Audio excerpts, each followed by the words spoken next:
Hey YouTube, what is up? It is Red back again with another YouTube video. Y'all already know this is a story time. This story time is about the biggest red flags that I ignored in my very first apartment. So this is more of like a throwback story time. I kind of did not even want to post it, but honestly, I feel like it needs to be talked about. This happened around 2018, you feel me? When I had my very first apartment. You know, I was young, I was independent, I was working a lot, and I was literally just trying to live my life, experience life, and just, you know, go with the motion. And I'm sharing this not to relive the drama, but because the situation taught me a lot about boundaries, self-respect, safety, red flags in men, and also trusting your intuition. And if you're a woman out here or a man out here and you're living by yourself, you know, definitely watch this video. Especially if you're the type of person where you like to date casually, you have people come over to your house all the time, and you feel like you're nice a lot, you feel me?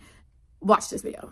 So if you guys haven't already, make sure you guys check out the other content on my YouTube channel, like, comment, subscribe as well. So around this time, when I got my first apartment, I was working night shifts, I was working long shifts, sometimes long hours. I wasn't working regular 12-hour shifts, sometimes I was working 14, 16, whatever the case may be. And I wasn't working 2 or 3 days a week. And I really kept to myself. When I got my first apartment, something in me switched, y'all, where I was not as friendly. I was still friendly, but not as much as I was before.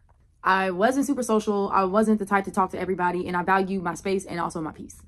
I personally feel like I was more sociable before I moved out of my parents' house, before I got my first apartment. So one morning, getting off of work, I'm really tired from my job. You feel me? I'm minding my business, and this guy literally calls out to me, catcalling me, basically. And of course, like I said, I ignore it. I ignore that type of shit because I'm not the type of person where I'm just going to reply just because somebody whistled or saying, hey, ma, or what's good, hey, shawty. I don't like being approached like that, especially when I'm half asleep. Then he runs up behind me and taps me on the shoulder. That already threw me off. He introduces himself. He explains to me that he just moved in and that he wants to be friends, and he tries to be friendly with me, trying to get my number.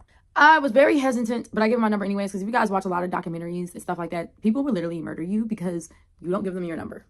So I did it just because. But looking back, I should have trusted my gut right then and there and just never replied, never spoke to him, and never gave him my energy or my time. But around that time, I was in a phase of trying to be open. You know, when you get your first apartment, you're very open to freedom. You're open to new experiences, new events, new environments, new people and stuff like that, you know? And at first, the texting was normal. But then it started to become excessive to where he was texting me about 50 messages a day if I wasn't replying. And it even got to the point where it was multiple texts back to back. And if I did not reply fast, he would just keep sending messages, or he would constantly keep calling me. And mind you, I work overnight. I sleep throughout the day, so I need my sleep. And I don't think he acknowledged that or cares about that. And I think a lot of people growing up did not acknowledge that when it came to the friendships with me or relationships with me as well, because my time is not their time. And I'm not the texting type. I'm not the clingy type either. So honestly, I was red flag number 1. A few days later, he ends up texting me talking about I'm outside your door. Keep in mind, y'all, I'm not home. I don't tell people my work schedule like that. And especially when I first talked to you, so he didn't know my work schedule like that. He just knew I possibly worked overnight. He didn't know my days or none of that type of stuff. And when he told me he's outside my door, I felt uncomfortable. Like, nobody asked you to be here. Nobody was flirting with him. Nobody was trying to, you know, answer up the conversation to where he would felt comfortable to even want to come to my apartment. Keep in mind, we have never hung out before. That was the first time of him trying to hang out with me. And it's kind of weird that you popping up unannounced. And to me, I realized that that was like a boundary crossing. But when I was younger, I was so nice to where even though if somebody pressed my boundaries or crossed my boundaries, I still allowed them to be around me. And I'm guessing people didn't realize that they were crossing my boundaries because I kept having them around. These people weren't having repercussions when it came to certain things that they were doing to me, saying to me, or making me feel. After that text message, I told him I wasn't home, and I took a step back mentally because eventually we ended up texting for probably a couple of weeks after that. I think like 2-4 weeks after that. And I eventually let him come over. And when he came over, we chilled, we watched TV or whatever the case may be. And then another time I went over to his house. Now, don't get me wrong. I am taking full accountability. I'm the one that proceeded to continue this conversation or continue this so-called whatever it was, friendship, whatever, or whatever the case may be. I could have ended it right then and there. You feel me? I was extremely young. You know, I underestimated how serious boundaries really are in the real world. Okay. I didn't get taught these things. So the second time that we hung out, well, the first time we hung out, we only hung out for maybe about 20 minutes or 30 minutes. I ended up telling him I have to go to sleep, I have to shower, this, that, and the third. He left. Okay, the second time, I went over to his house. He cooked. He put on a movie, which he had like a VCR tape. So we were watching like VCR tapes and DVDs. Now, keep in mind, y'all, this was like 2018. So it wasn't that long ago, and it wasn't like we were in 2000s. Nothing seemed too crazy until I fully walked into his apartment, okay? But the energy fell off definitely when I had walked in there, and especially with him cooking food and stuff like that. He did not ask me what do I like to eat. He automatically made some food. He didn't even ask me what I wanted, and he didn't ask me what I wanted on the food. He just made me the food, just thinking that I wanted all that stuff. And he added so many vegetables and different types of food that I don't eat or that I don't even like.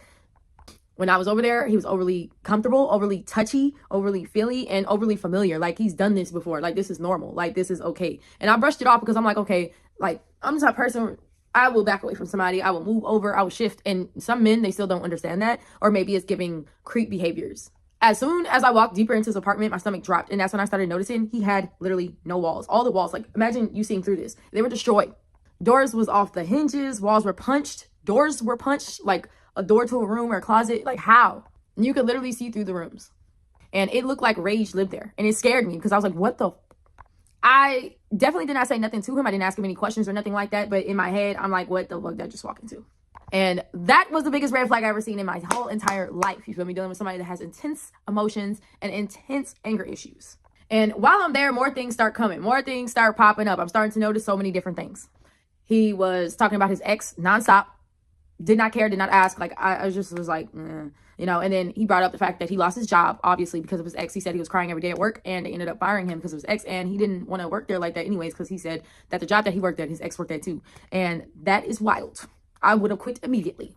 And it was weird to me how within the first couple of times we were meeting, 2 or 3 times that we met, you're trauma dumping. You know, you're talking about things. You're not even asking me about myself or about my life. I'm just hearing stuff about yourself, you know? And he overshared his money struggles or what he was struggling with in life.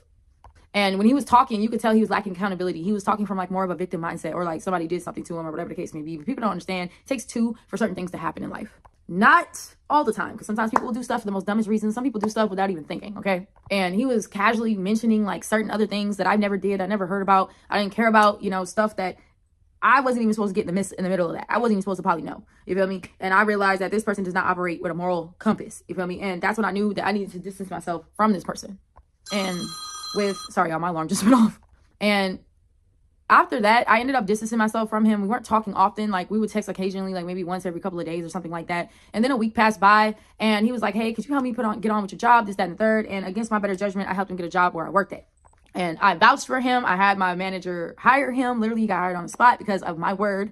And also, I trained him, and he quit almost immediately, literally the second day of work. And he did it without telling me and without telling nobody else. And my manager was texting me continuously, asking me what's happening. I don't know. He ended up ghosting me and never talking to me like that. And honestly, that embarrassed me professionally and confirmed what I already knew about him. And the funny thing is, he ended up texting me, like, I think a couple of weeks later, a couple of days later, talking about what you doing. I ended up reading that message and not replying.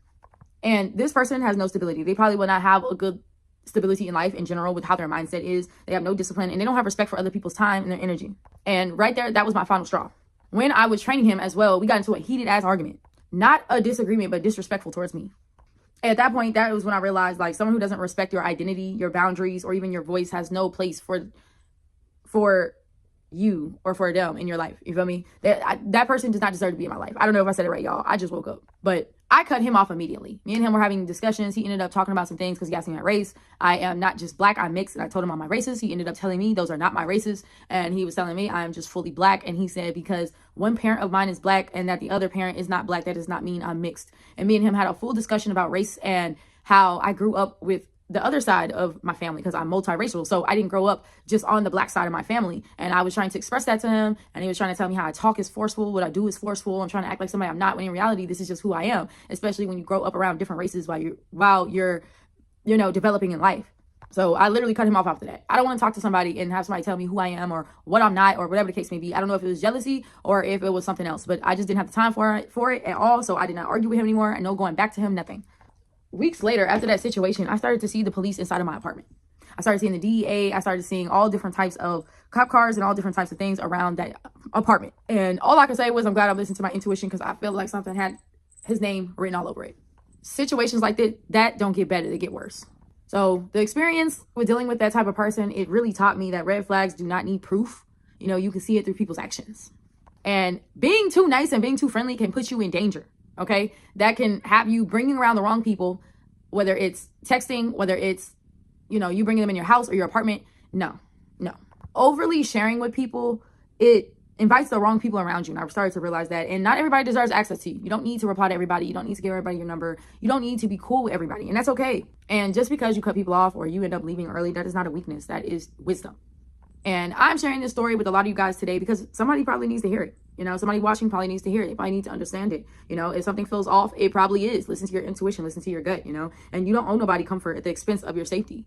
You feel me? At the expense of your energy, of your time, of your money. Trust yourself. Okay? Thank you guys for listening. Like I said, like, comment, subscribe. I'm going to see you guys in the next one.